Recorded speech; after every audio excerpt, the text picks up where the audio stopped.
Ya, tentunya merujuk pada ayat ini yang Bayangkan, abang tampilkan ini. eh, Tersirat jelas ya bahwa ya. Paulus sendiri yang mengakui dan menyatakan bahwa Yesus itu hidup. Itu jelas itu. Betul, hidup, tidak mati dan bangkit. Betul, Iya bang, betul. betul bang. Iya, tidak mati dan bangkit. Salah. Gitu loh. Yang menjadi Jadi, pertanyaannya begini bang, yang Yesus disalibkan itu diangkat. siapa? Di dalam Al-Quran tidak disebutkan nama orangnya, oke? Clear sampai situ? Tetapi kalau kita selidiki di dalam Bible, yang pertama, yang layak disalib menurut Bible, yang layak dibunuh menurut Bible ya, menurut Alkitab Anda ini sendiri, menurut Bible, Barabas. yang layak dibunuh menurut Bible itu orang, sabar dulu bang, itu orang yang bersalah atau orang yang tidak bersalah? Orang yang bersalah.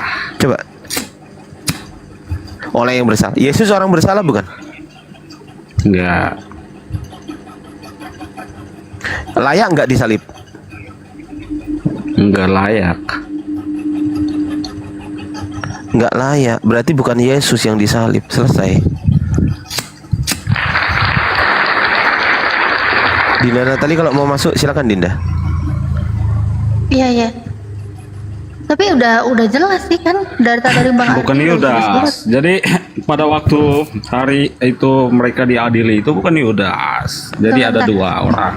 Bentar. Izin teman-teman tolong di follow biar aku bisa on cam ya. Insya Allah nanti kalau masuk biar gampang nampilin data. Gurunda, monitor Gurunda. Oh, Gurunda monitor. Lukas 9 nomor 27. Tafadhal Gurunda. Tafadhal Di situ Gurunda. Yesus berkata, di antara orang yang hadir di sini ada di antaranya yang tidak mati sebelum dia melihat kerajaan Allah. Nah, siapa orang yang belum mati sampai hari ini?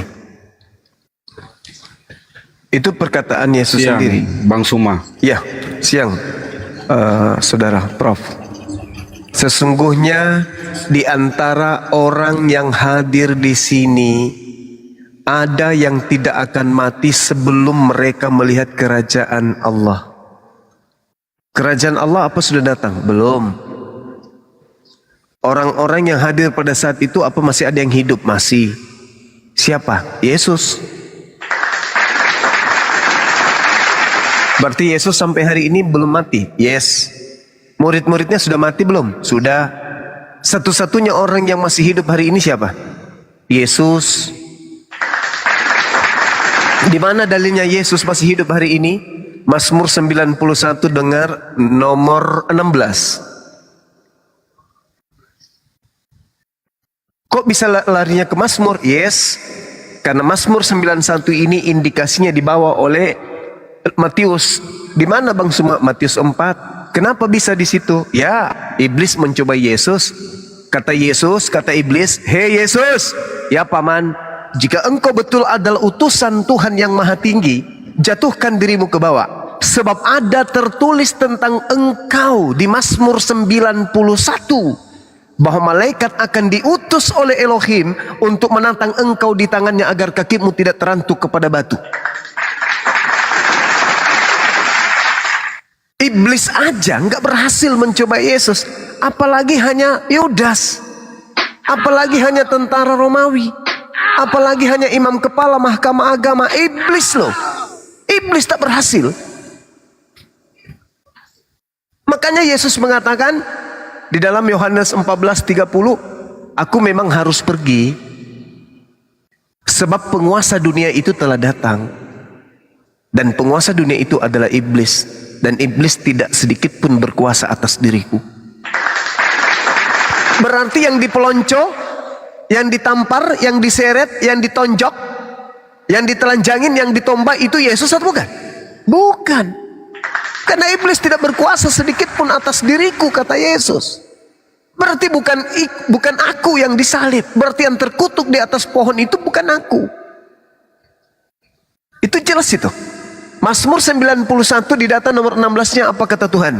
Dengan panjang umur akan kukenyangkan dia dan akan kuperlihatkan kepadanya keselamatan daripadaku. Dengan panjang umur, Yesus berkata di antara orang yang hadir di sini, termasuk aku dong, ada yang tidak mati sebelum melihat kerajaan Allah itu datang. Yesus hari ini masih hidup. Yesus ketika datang nanti yang kedua kalinya, menurut Yesus di dalam Matius 24 di data nomor 30, di situ sangat jelas dikatakan oleh Yesus itu sendiri bahwa semua metode yang dilakukan oleh penginjil, oleh gereja, mengatakan Yesus yang datang kemudian di dalam mimpi mereka, para murtadin bertemu dengan Yesus, bla bla bla bla segala macam. Itu bukanlah Yesus yang asli, tetapi Yesus yang palsu. Yesus yang asli nanti ketika ia datang boleh dibaca di dalam pengakuan Yesus sendiri. Di mana itu, Bang? Matius 24 nomor 30. Apa tertulis di sana, Bang? Pada waktu itu akan nampak tanda anak manusia di langit. Semua bangsa di bumi akan meratap. Mereka akan melihat anak manusia itu datang di atas awan-awan di langit dengan segala kekuasaan dan kemuliaan Tuhan. Jelas. Jadi yang datang kepada Paulus itu bukan Yesus. Yang datang kepada Ananias itu bukan Yesus. Yang datang kepada penulis kitab Wahyu pun itu bukan Yesus. Yang datang keluar dari kubur itu bukan Yesus. Kepada aku telah diberi kuasa baik di langit dan bumi. Pergilah ke seluruh dunia, jadikanlah segala bangsa menjadi muridku. Itu bukan Yesus. Jadi yang kalian sembah selama ini, selama 2000 tahun, itu bukan anak Maria. Mari dengarkan saya 1 menit terakhir. Apa kata Yesus? Akan datang penyesat dengan memakai nama Yesus dan berkata, akulah Yesus. Waktunya sudah dekat, jangan kamu percaya. Lukas 21 nomor 8. Lukas 2 nomor 11. Pada hari ini telah lahir bagi Bani Israel juru selamat, yaitu orang yang diurapi Tuhan di kota Daud. Pada hari ini telah lahir bagimu, wahai Bani Israel, juru selamat, yaitu manusia yang diurapi Tuhan di kota Daud. Yang lahir manusia. Galatia 1:12, Paulus berkata, aku menerima Injil bukan dari manusia. Yesus lahir sebagai manusia. Yang datang kepada Paulus bukan manusia. Sedangkan kata kitab 2 Yohanes 1 nomor 7, siapakah iblis itu? Saya ulang. 2 Yohanes 1 nomor 7, siapakah iblis itu? Titik 2. Bukankah dia yang pergi ke seluruh dunia, yang tidak mengaku Yesus datang sebagai manusia? Itulah iblisnya, itulah antikristusnya. Saya ulang lagi kepada teman-teman apologet yang masih baru belajar, dengarkan. 2 Yohanes 1 nomor 7, siapakah penyesat itu? Bukankah dia yang pergi ke seluruh dunia, yang tidak mengaku Yesus datang sebagai manusia? Wahai Paulus, ya paman, yang datang kepadamu ketika kau mengajarkan 13 kitab itu manusia atau bukan? Galatia 1 nomor 10, nomor 11, nomor 12, aku menerima bukan dari manusia, tetapi dari Kristus Yesus. Ini noise di mana ya? Sakit kuping, Bang. Sakit kuping, Bang. Wow. Iya. Sekali lagi, 2 Yohanes 1 nomor 7. Siapakah penyesat itu? Penyesat dalam bahasa Yunani itu planos. Planos itu definisinya meluas. Planos itu adalah antikristus, penyesat, pembohong, penipu. Itu yang disebut Platos alias iblis. Siapakah penyesat itu? Bukankah dia yang pergi ke seluruh dunia yang tidak mengaku Yesus datang sebagai manusia? Itulah penyesat itu, dan itulah antikristus itu. Nah, Yesus berkata waspadalah kepada penyesat. Penyesatnya ini tidak mengaku Yesus datang sebagai manusia. Paulus, yang datang kepadamu memberitakan Injil kepadamu manusia atau bukan? Bukan. Tetapi dia adalah Yesus Kristus. Berarti dengan kata lain, Paulus mengakui Yesus Kristus datang bukan sebagai manusia. Berarti siapa dia? Siapa Paulus ini? Antikristus. Siapakah antikristus itu? Siapakah penyesat itu? Siapakah penyesat itu? Dia adalah yang tidak mengaku Yesus datang sebagai manusia. Paulus, ya paman, Yesus Kristus datang kepadamu. Betul? Betul. Dia datang sebagai apa? Manusia atau bukan? Bukan.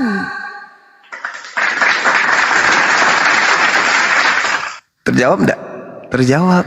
Sedangkan Yesus adalah manusia. Maria melahirkan manusia. Tuhan pencipta langit dan bumi mengutus manusia. Yudas, saudara Yesus, adalah manusia. Manusia ini adalah, Yesus ini adalah manusia. Sepupu daripada Yohanes Pembaptis adalah manusia. Ponaan dari Elizabeth adalah manusia. Ponaan daripada Zakaria adalah manusia. Anak tiri daripada Yusuf adalah manusia. Yang melakukan penginjilan kepada murid-muridnya di tengah-tengah Bani Israel adalah manusia. Sedangkan yang datang kepada Paulus bukan manusia dan mengaku Yesus. Siapakah penyesat itu? Dia yang pergi ke seluruh dunia yang tidak mengaku Yesus itu datang sebagai manusia. Siapa oknumnya? Paulus. Apa nama pengikutnya? Kristen. Matius 24 nomor 4 nomor 5. Waspadalah kepada penyesat yang datang kepadamu dengan memakai nama Yesus dan berkata, akulah Mesias. Jadi penyesat itu datang sebagai Mesias dengan memakai nama Yesus. Paulus mengaku didatangi oleh Mesias bernama Yesus dan bukan manusia. Jadi ada dua Mesias. Mesias Yesus, manusia yang datang di tengah-tengah Bani Israel hanya untuk Bani Israel. Mesias Yesus yang datang ke Paulus yang bukan manusia, yang mengajarkan Paulus untuk mengkristenkan separuh dari penduduk bumi. Di Islam juga demikian. Ada dua Al-Masih. Isa Al-Masih, Dajjal Al-Masih. Di Bible ada dua Al-Masih. Al-Masih yang asli anak Maria, Al-Masih Dajjal, penyesat antikristus yang datang kepada Paulus. Kristen ini pengikut siapa? Pengikutnya anaknya Maria? Bukan. Pengikut anak Maria disebut Yudaism. Yohanes 10:27, aku mengenal pengikutku, mereka mendengarkan suaraku dan mengikuti aku. Aku ke sinagoge, aku tidak makan babi, aku bersunat, aku ibadah sabat, aku menyembah kepada Elohim, kitabku adalah kitab Tanakh, aku berpuasa, aku tidak makan babi, aku tidak makan anjing, aku tidak ibadah minggu, aku tidak mengkitabkan kitab perjanjian baru, aku tidak mengenal Paulus. Sedangkan pengikut Paulus menjadi Kristen karena berdasarkan pernyataan Dajjal Al-Masih yang datang kepada Paulus. Orang Kristen yang menggunakan akal dan yang ingin selamat pasti akan menjadikan ucapan-ucapan saya ini sebagai perenungan untuk kemudian pintar dan pandai memilih bahwa Yesus itu ada dua di dalam Bible. Yesus yang adalah anak Maria yang tidak sempat dan tidak bisa dibunuh oleh tentara Romawi dan orang-orang Yahudi, dan Yesus yang menggantikan anak Maria yang ditampar, diseret keluar dari kubur, mengaku diberi kuasa dan kemudian meminta kepada pengikut-pengikutnya untuk mengkristenkan seluruh bangsa. Siapa itu? Siapa Yesus Kristus yang datang kepada Paulus ini? Sedangkan Yesus yang asli menubuatkan akan datang Yesus Kristus menyesatkan banyak orang dan dia mampu melakukan mujizat-mujizat yang banyak. Kalau saudara percaya kepada Yesus, maka percayalah bahwa ada muncul Yesus palsu yang memiliki pengikut banyak. Pengikut Yesus palsu adalah dialah yang diagung-agungkan Kristen hari ini. Yesus Tuhanku, anak domba, tebusan yang menebus dosa-dosaku. Dia adalah kasih yang datang ke bumi ini. Dia adalah dewa Meteos yang nuzul ke bumi untuk nebus dosa-dosa manusia, dosa-dosa kami. Itulah Tuhan kalian. Sedangkan ending dari cerita ini semua adalah Matius 7:22 nomor 20, 27, 22 dan 23. Pada hari terakhir nanti banyak orang berseru kepadaku, Tuhan, Tuhan, bukankah kami telah bernubuat, mengusir setan, bermujizat, ya? Dan kemudian Yesus berkata apa? Pada hari itulah saya akan berterus terang kepada mereka orang-orang yang menyembah Yesus palsu ini. Enyahlah daripadaku, kalian semua adalah pembuat kejahatan. Manifestasi dari penjabaran kita berdasar daripada ilmu. Ketika nanti di padang mahsyar, hari kebangkitan, ketika orang semua dihakimi, apakah iblis masih ada di sana? Enggak ada lagi. Berarti yang tersisa tinggal Yesus asli. Yesus palsu masih ada? Enggak ada lagi. Iblisnya masih ada? Enggak ada lagi. Pengikut-pengikut iblis di situ masih bisa bertobat? Enggak bisa lagi.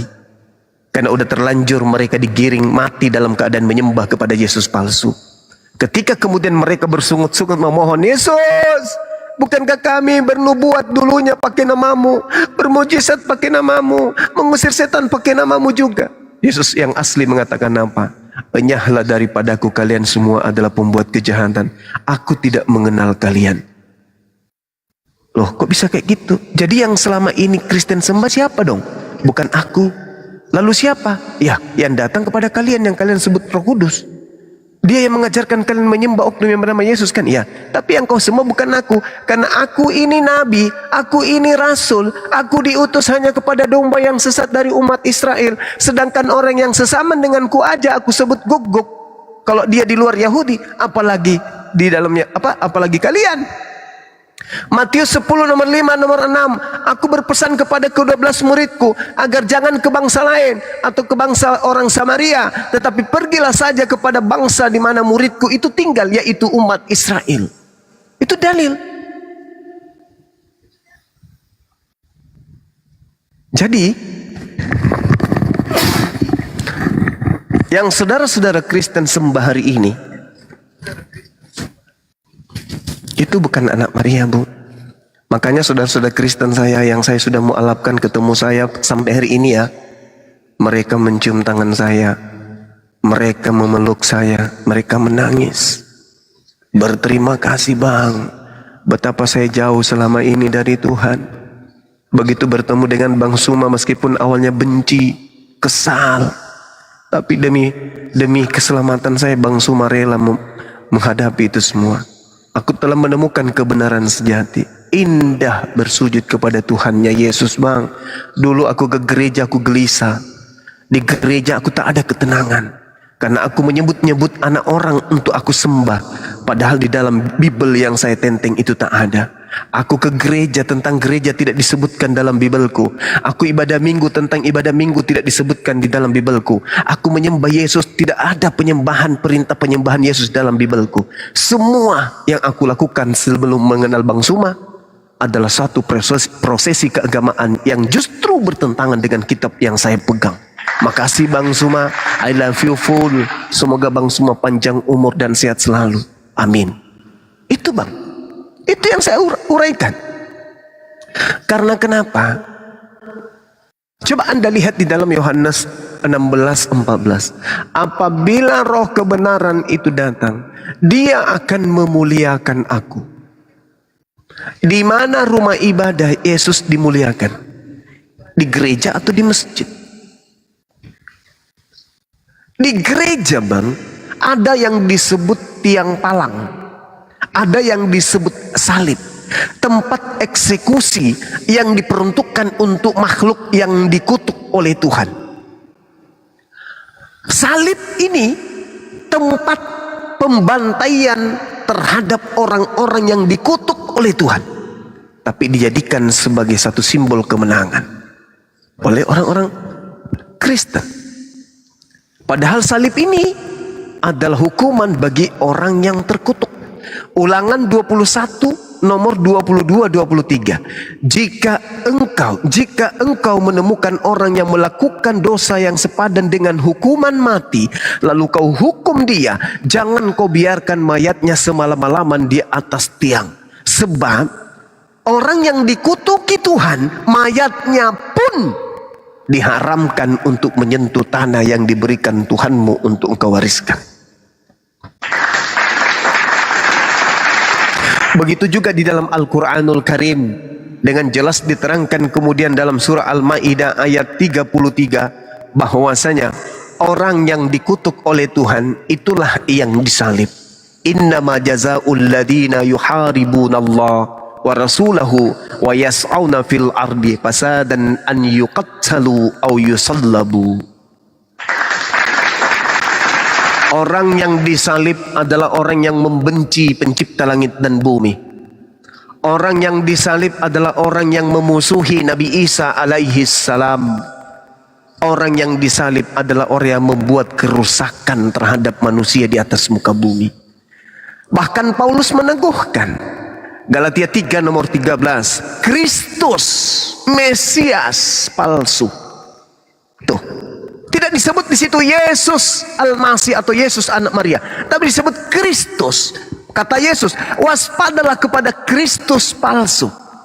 Paulus mengatakan Kristus telah menebus kita dari kutuk hukum Taurat dengan jalan menjadi kutuk untuk kita. Sebab ada tertulis, terkutuklah orang yang mati di atas tiang salib. Al-Quran mengatakan yang disalib adalah orang yang terkutuk. Taurat mengatakan yang disalib adalah orang yang terkutuk. Paulus pun mengatakan Kristus adalah orang yang terkutuk di atas tiang salib. Dua kekuatan ini menghantarkan umat Islam semakin kokoh imannya bahwa Nabi Isa alaihissalam tidaklah disalib, tetapi yang disalib adalah orang yang terkutuk. Siapa dia? Man huwa? Rupa-rupanya di dalam Ulangan 27 nomor 20-25, terkutuklah orang yang menerima suap untuk menyerahkan orang benar agar dibunuh. Saya ulang. Ulangan 27, 26, 25. Terkutuklah orang yang menerima suap untuk menyerahkan orang benar agar dibunuh. Siapa pelakunya? Yesus atau Yudas?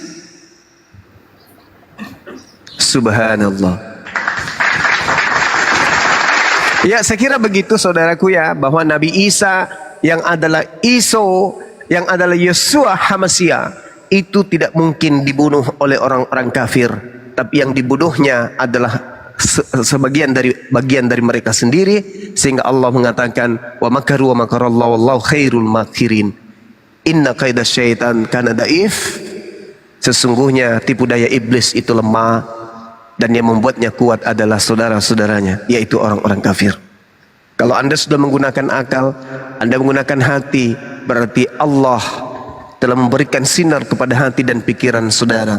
Berarti Anda sudah dekat dengan Allah. Anda dekat dengan pencipta Anda sendiri, sehingga iblis tidak berkuasa atas diri Anda. Karena yang membuat kemudian orang-orang itu percaya terhadap Tuhan, mati datang menjadi manusia, mati dibunuh manusia untuk dosa manusia, adalah Yesus yang palsu yang datang kepada Paulus, yang mengajarkan Paulus untuk mengkristenkan seluruh dunia.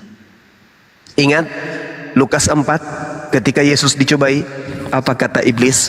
Wahai Yesus, ya paman, kalau kamu tunduk berserah kepadaku, aku akan memberikan segala kerajaan langit dan bumi. Sebab semuanya itu telah diberikan kepadaku, dan aku berhak memberikan kepada siapapun yang aku kehendaki.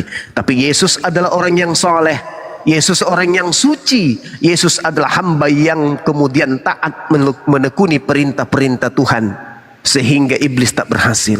Di data 13-nya dikatakan iblis pun mundur dan mencari waktu yang tepat, waktu yang baik untuk kemudian melakukan aksi berikutnya. Apa yang terjadi? Yesus menyambut.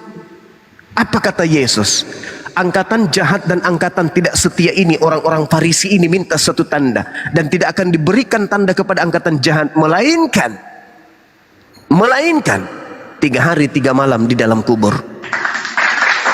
Itu simbol angkatan jahat. Simbol tanda untuk angkatan jahat adalah kebangkitan pada hari ketiga.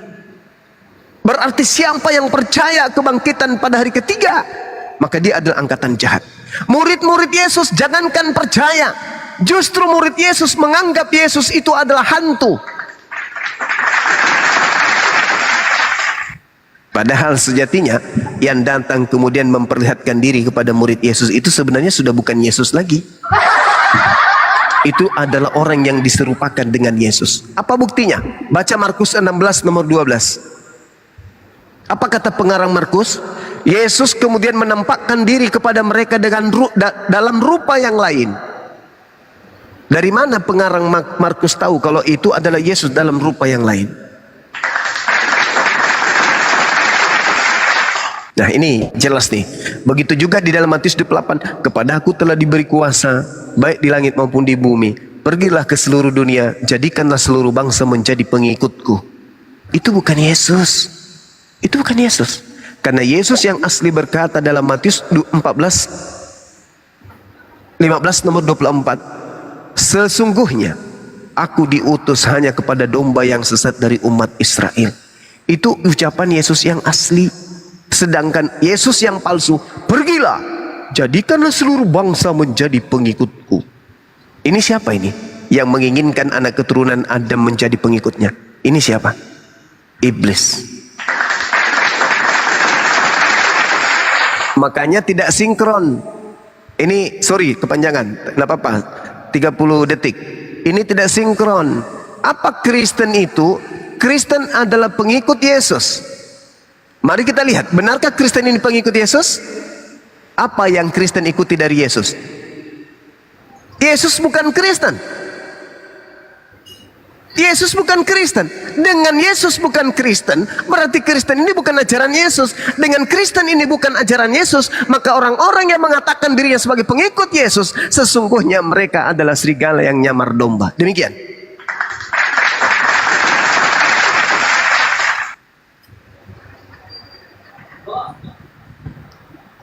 Sepakat. Terima kasih Bang Suma. Apa yang telah dinarasikan Bang Suma tadi, saya naikkan 99% adalah suatu kebenaran dan fakta ya.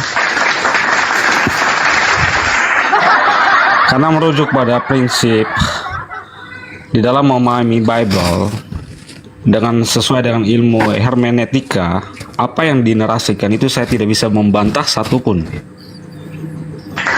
Namun begini Bang,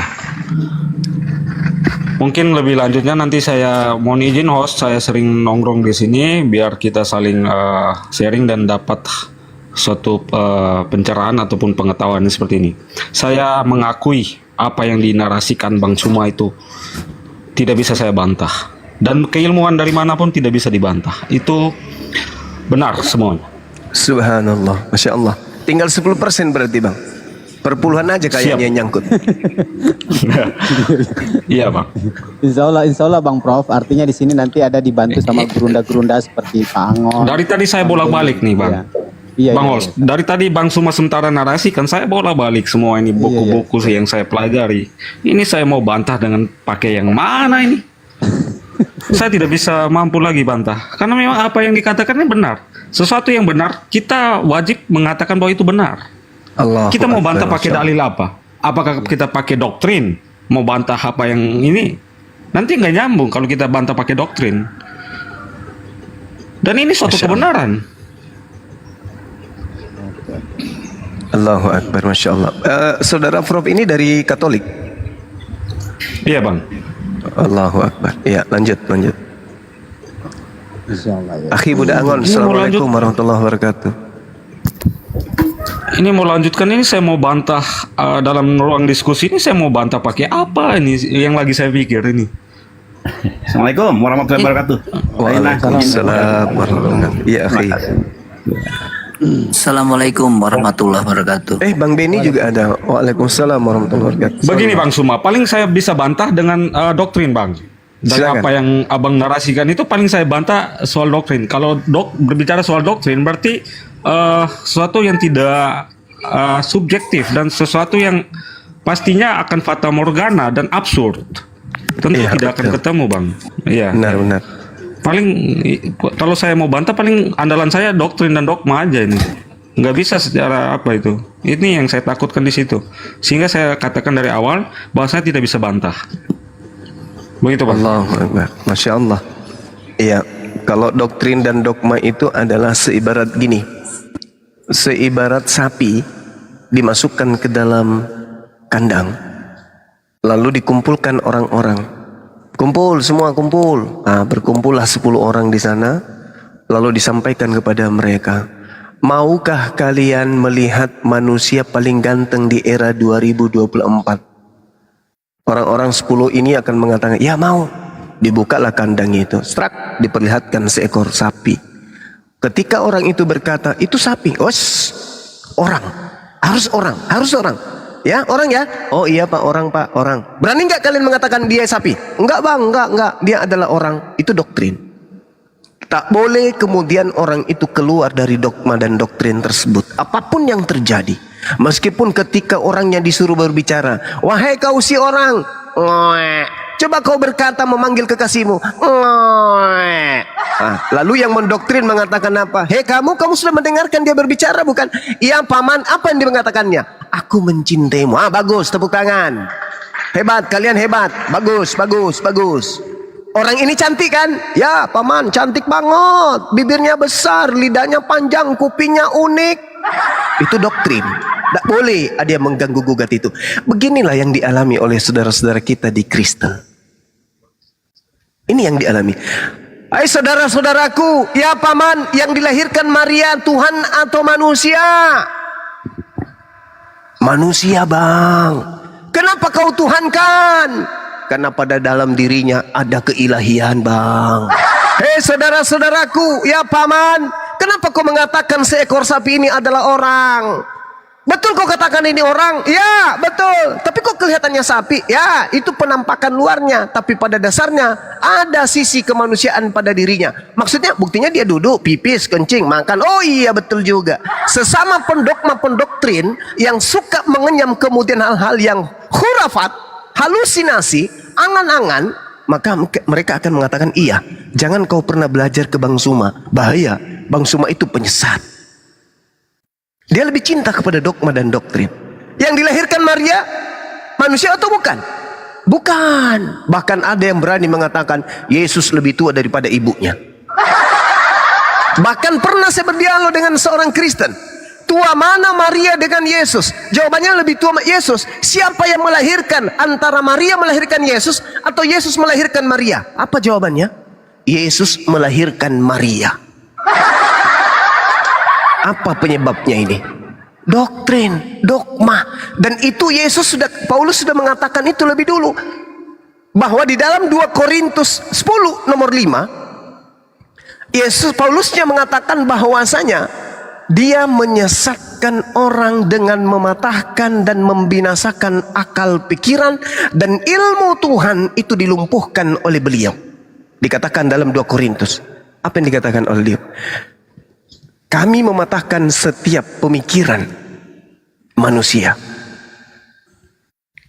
dan merubuhkan setiap kubu pertahanan keilmuan manusia.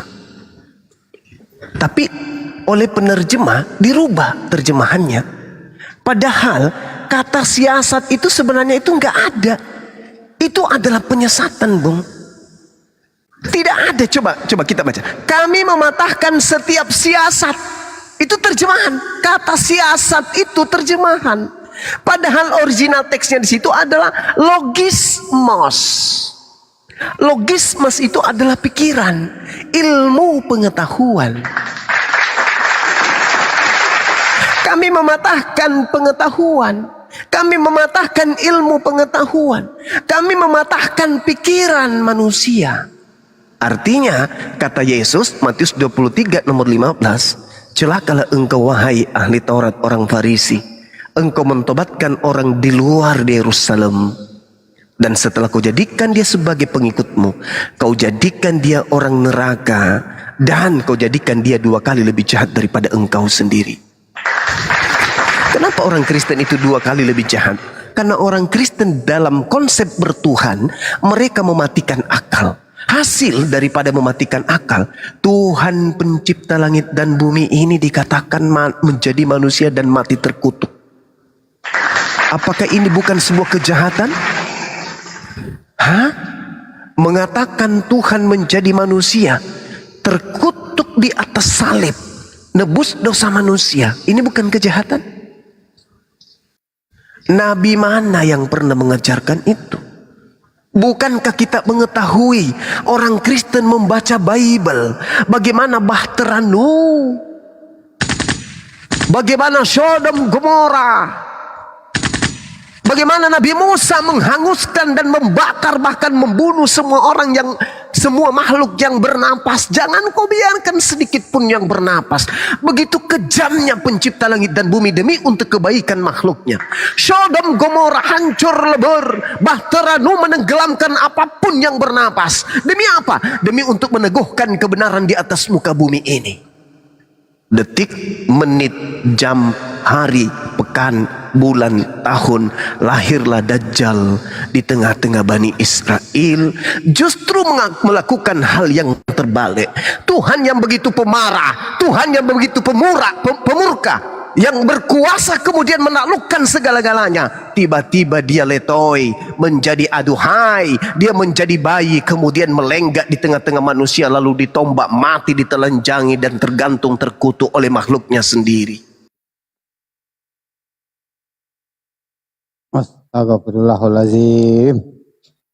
Ya Allah, ya Rob, Bang Zuma kena tombak. Iya, banyak banget ya benci. Tombak. Tombak saudara kayaknya ya. Aduh. Guys. Gitu cuman itu doang ya istilahnya. Padahal enak didengar kok. Baru ngomong masalah tombak. Kita lagi enak dengar suara ininya, ya Allah. sama dengan tadi malam saya korban tadi malam 2 akun ya. 2 akun, cuma memutar saja live reply-nya Bang Zuma. Depan dengerin dia biar pinter, nggak didengerin malah ditombak. Hai. Kacau ini. Bang Profesor, monitor gimana Bang Profesor? Masuk tadi yang dari tadi Bang Zuma narasikan yang pertama ya, season pertama tadi saya bolak-balik, saya mau bantah dengan apa ya, sesuai yang dinarasikan nggak temu. Ya wajar saya katakan bahwa ini adalah sebuah kebenaran yang disampaikan. Mau setingkat sampai di internasional manapun, fakta, nyata, data ada, ini kita mau bantahnya gimana? Itu. Di mana Anda? Apa tetap dengan kekristenan Anda? Ya ini mungkin dilanjutkan Bang Zuma dulu. Sahabatku. Kena tombak ya? Ya, kena tombak. Biasa. Bang Zuma akunnya berapa sih, banyak ya? Ini sudah 06 ini dipakai ini. Oke, saya lanjut sedikit. Ya, lanjut guru dah, Lanjut. Jadi, ketika kemudian hal ini terjadi, ini adalah satu hal yang menggelikan. Ketika para nabi mengajarkan kita untuk menemukan Tuhan yang tak terlihat oleh jasad kita ini, yang tak terasa oleh hakikat Tuhan ini, yang kita tidak merasakan akan hakikat Tuhan tersebut, wujud yang keberadaan Tuhan, lalu kemudian alat untuk dipakai untuk mendeteksi keberadaan Tuhan itu akal justru dimatikan, maka ini adalah satu hal yang naif. Kenapa? Tuhan menciptakan Adam untuk menjadi pemimpin di atas muka bumi. Tak ada manusia yang mampu menaklukkan alam semesta ini tanpa akal. Tak ada. Manusia bisa mempersingkat perjalanan antar negara, antar bangsa, antar kota dengan akal. Adanya pesawat karena ada akal. Saya bisa berbicara dengan Anda yang ada di seluruh penjuru bumi dengan singkat dan cepat melakukan HP internet karena akal. Tapi kenapa giliran Tuhan yang kita temukan, akal kita matikan? Ada apa kok diserongkan ke sana? Adanya kekuatan gelap yang mengajarkan manusia jangan menggunakan akal. Nah, ketika kita tanya kemudian, saudara-saudaraku Kristiani yang saya kasihi, apa yang menyebabkan kalian menuhankan makhluk yang konon ceritanya dikutuk? Siapa yang mengajarkan? Bible tidak mungkin. Yesus tidak mungkin. Tuhan tidak mungkin. Tak ada dalilnya. Bahkan Yesus sendiri tak pernah mengajarkan itu. Lalu satu-satunya yang mengajarkan kalian, lihat Al-Quran. Surah Al-Baqarah ayat 170. Apa kata Allah? A'udzubillahi minasyaitonirrajim. Wa idza qila lahum ittabi'u ma anzalallahu qalu wal nattabi'u ma alfaina alaihi aba'ana. Awalau kana aba'uhum la yaqiluna syai'a wa la yahtadun. Apabila orang-orang kafir ini dikatakan, diajak kepada mereka, ikutlah kamu dengan apa yang diturunkan oleh Nabi Isa, oleh apa yang diturunkan oleh Yesus, kepada Musa, kepada Abraham, kepada baginda Rasulullah Muhammad sallallahu alaihi wasallam. Apa kata mereka? Tidak. Sekali-kali tidak. Kami hanya mengikuti apa yang kami dapati dari ayah kami, dari ibu kami, dari paman kami, dari kakek kami, dari nenek moyang kami. Kata Allah, awalau kana aba'uhum la ya'qiluna syai'a wa la yahtadun. Padahal nenek moyang mereka tidak mengetahui apapun dan tidak mendapat sedikit pun petunjuk. Ini saudara-saudara Kristen nih, untuk membuktikan Al-Quran ini, habis ini Anda tanya kepada bapak, kepada ibu, pada kakek, nenek, atau buyut. Tanya, "Pak, ya paman, bapak dari kecil saya ya mengajak saya ke gereja. Pada saat saya belum berjalan, bapak menggendong saya, betul? Pada saat saya belajar berjalan, bapak memapa saya, yes. Pada saat sekarang bapak selalu memperingatkan kepada saya agar ke gereja, betul? Ya. Apa masalahmu nak? Aku mau tanya Pak, apa itu? Yang ngajarin bapak untuk mengajak saya ke gereja itu siapa?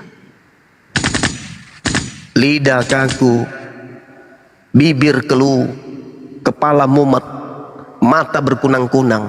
Tak ada bisa jawaban yang tepat. Yang mengajarkan saya untuk supaya mengajak kamu ke gereja adalah siapa Pak?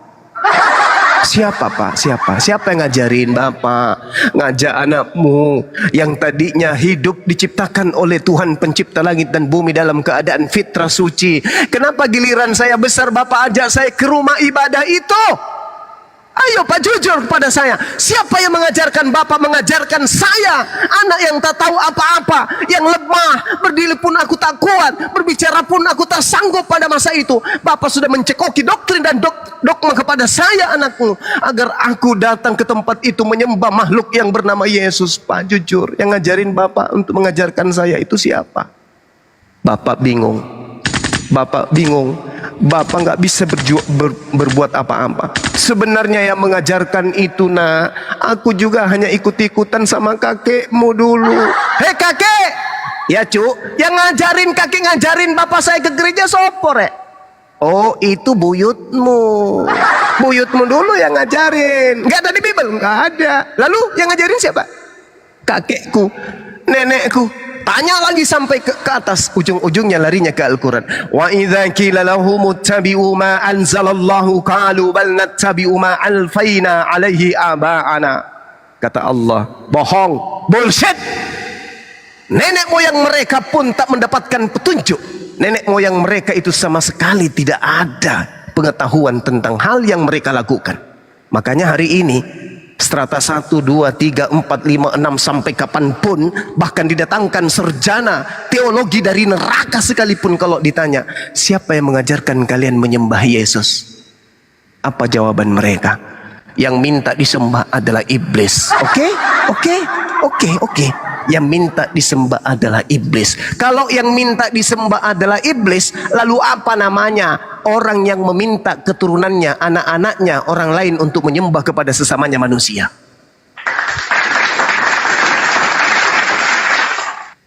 Terkait ini sahabat-sahabat sekalian, Islam didatangkan oleh Allah di atas muka bumi ini bukan begitu aja. Islam itu jujur. Allah Subhanahu wa taala membuka tabir itu semuanya. Wa qulil haqqu mir rabbikum. Poinnya di mana? Walaqad akhazallahu mitsaqa bani Israil wa ba'atsna minhum 12 raqiban wa qala Allahu inni ma'akum. Apa kata Allah? Wahai nabiku Muhammad, ya Rabb, sebelum aku mewahyukan Al-Quran ini kepadamu, terlebih dahulu ada kaumku di mana aku mencintainya, di mana aku mengasihinya, bahkan aku menobatkan diriku bersama dengan mereka, yaitu Bani Israel. Walaqad ahazallahu mitsaqa Bani Israil. Dan sungguh aku Allah telah mengambil perjanjian dari Bani Israel, dan aku telah mengangkat 12 orang pemimpin di antara mereka. Lalu aku Allah berfirman kepada mereka, inni ma'akum, wahai Bani Israel, keturunan Yakub, aku pencipta langit dan bumi bersama dengan kalian. La in aqamtumus shalah wa antumuz zakah wa amantum bi rusuli wa azzartumuhum wa aqradtumu Allah qardan hasana. Itu kata Allah, aku bersama kalian. Sungguh jika kamu melaksanakan salat dan menunaikan zakat serta beriman kepada utusan-utusanku, dan kamu bantu mereka, kamu pinjamkan kepada mereka pinjaman yang baik, pasti aku Allah akan menghapuskan kesalahan-kesalahanmu. Akan tetapi kata Allah, wala udkhilannakum jannah tajri min tahtihal anhar. Akan tetapi faman kafara ba'da dzalika minkum faqad dhalla sawa'as sabil. Barang siapa yang kafir di antaramu terhadap utusan-utusanku termasuk Isa alaihissalam, maka sesungguhnya dia telah tersesat dari jalan yang lurus. Itu terjadi bang. Semua itu terjadi. Orang-orang Yahudi menolak Nabi Musa. Orang-orang Yahudi menolak Nabi Isa alaihissalam. Apakah kecintaan Allah berhenti? Tidak. Aku Allah Ar-Rahman Ar-Rahim. Aku Allah mencintai dan menyayangi ciptaanku, khususnya manusia. Maka Allah mengatakan apa? Tolak Nabi Musa, tolak Nabi Daud, tolak Nabi Salomo, Sulaiman, tolak Nabi Isa alaihissalam, tapi pertolonganku kepada keturunan Adam tidak pernah berhenti. Maka setelah mereka menolak, karena kasihku aku mengutus kekasihku Nabi Muhammad. Ya ahlal kitab, qad ja'akum rasuluna yubayyinu lakum katsiran mimma kuntum tukhfuna minal kitab wa ya'funa an katsir, qad ja'akum minallah nur wa kitabum mubin. Wahai ahli kitab, Yahudi Nasara, sungguh Rasul kami telah datang kepadamu, menjelaskan kepadamu banyak hal dari isi kitab yang kalian sembunyikan, dan banyak hal yang dibiarkannya. Sungguh telah datang kepadamu cahaya dari Allah, yaitu dinul Islam, dan kitab yang menjelaskan, yaitu Al-Quran. Yahdi bihillah manittaba ridwanahu subulas salam wa yukhrijuhum minas sulum wa yukhrijuhum minaz zulumati ilan nur biiznih wa yahdihim ila siratim mustaqim. Dan dengan Al-Quran itu aku Allah memberi petunjuk kepada siapapun yang mengikuti keridaanku kepada jalan keselamatan. Jadi Al-Quran adalah jalan keselamatan. Kalau ditanya, wahai Bang Suma, wahai saudara Islam, di mana di dalam kitabmu Nabi Muhammad adalah jalan menuju keselamatan? Jawab Al-Quran surah Al-Ma'idah ayat 16, yahdi bihillah manittaba'a ridwanahu subulas salam. Dengan Al-Quran yang dibawa oleh baginda Rasul Muhammad SAW, manusia diberi petunjuk kepada keridaan Allah menuju jalan kepada keselamatan. Apa kata Allah? Dan dengan Al-Quran Allah mengeluarkan manusia dari gelap gulita kepada cahaya dengan izinnya. Dan dengan Al-Quran Allah menunjukkan manusia kepada jalan yang lurus. Selamat tinggal agama yang lain. Kalian tidak mendapatkan petunjuk. Yang kalian lakukan hanyalah budaya tradisi nenek moyang kalian. Sedangkan nenek moyang ketika ditanya, wahai nenek, wahai moyang, yang mengajarkan kita menyembah Yesus itu sopo? Nenek moyang bingung 7 keliling. Sedangkan kalau umat Islam ditanya, wahai umat Islam, siapa yang mengajarkan kalian untuk menyembah kepada Allah? Allah. Siapa yang mengajarkan kalian untuk menjadi Islam? Allah. Siapa yang mengajarkan kalian salat? Allah. Siapa yang mengajarkan kalian puasa? Allah. Siapa yang mengajarkan kalian merasulkan Nabi Muhammad? Allah. Allah, Allah, Allah, Allah. Innal ladzina qalu rabbuna Allah. Barang siapa yang berkata Tuhanku adalah Allah, summa istaqamu, kemudian mereka kemudian berteguh, istiqomah di dalam pernyataan terhadap lisannya, fabasyiru bil jannah, maka beritakanlah berita gembira yang dijanjikan kepadanya, yaitu surga.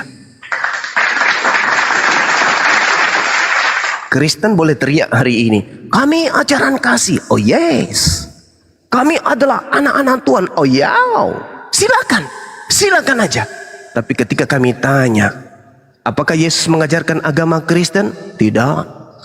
Apakah Yesus mengajarkan ibadah minggu? Tidak. Apakah Yesus mengajarkan makan babi? Tidak.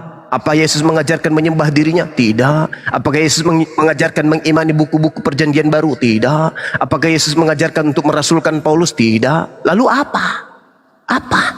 Kalian hanya mempertuhankan makhluk gaib yang datang kepada Paulus tersebut. Saya kira begitu sahabat, ya, sebagai edukasi buat saya pribadi dan juga teman-teman muslim yang ada. Kalau ada yang keliru yang saya sampaikan, silakan, boleh kritik, saran sifatnya positif, silakan. Oke, mungkin ada pandangan dari Bang Prof sebelum mungkin diisi tambahan dari gurunda-gurunda yang lain yang kebetulan baru bergabung di sini. Oke, Bang Prof, saya persilakan Bang Prof. Insya Allah Bang Prof cepatnya mungkin ya. Ya. Ya begini Bang, yang terakhir yang narasi dari Abang Suma tadi yang sangat menarik bagi saya adalah apakah Yesus mengajarkan untuk menyembah pada Yesus? Itu pertanyaan yang sangat menyentuh ya. Ketika saya mempelajari kitab dari Kejadian sampai Wahyu, tidak ada satupun ayat yang merujuk atau mengatakan bahwa Yesus mengajarkan kepada murid-muridnya bahwa kamu harus menyembah dan berdoa kepada saya, Yesus ini. Tentunya sebagai manusia yang berakal sehat dan berlogika ataupun beragama dan beriman, itu merupakan jawabannya. Mungkin itu saja yang dari saya. Terima kasih Bang Suma Ya, dan sama-sama. teman-teman yang lain yang sudah mengizinkan saya untuk masuk ke Komal ini. Saya kembalikan. Masya Allah. Monitor Bang Juma, boleh saya bicara menyapa? Boleh, silakan. Assalamualaikum Bang Juma, ya Allah, makasih banyak. Waalaikumsalam warahmatullahi Udah berapa kali ya. Ini Bang Juma, saya sebelumnya minta maaf juga sebesar-besarnya ya. Bang Juma kan sering ke komal-komal gitu kan, gitu, komal-komal. Ya. Ini minta aja gitu.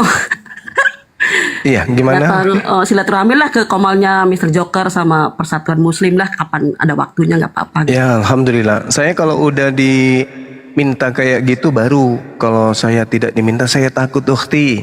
Karena tidak semua orang kita itu suka dengan Bang Suma kan. Banyak juga orang yang nggak suka. Enggak lah, banyak yang suka lah Bang Juma. Iya, maksud saya. Pasti orang Kristen. Maksud saya berhati-hati untuk masuk ke komal yang saya belum kenal.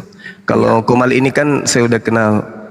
Ini adalah satu circle dengan kita, satu perjuangan dengan kita. Kalau Bang Juma, kalau Persatuan Muslim itu untuk semua agama gitu di situ itu. Ah ya, baik. Iya gitu. Kalau Mr. Joker iya debat kayak sini sama juga gitu. Baik. Terima kasih Insyaallah. banyak Mbak Juma, syukran ke ya Allah. Iya, insyaallah. Uti Sofi. Ditunggu ya. Siap. Makasih Bang Juma. Apa nama akunnya tadi? Mr. Joker sama Persatuan Muslim. Ah, baik.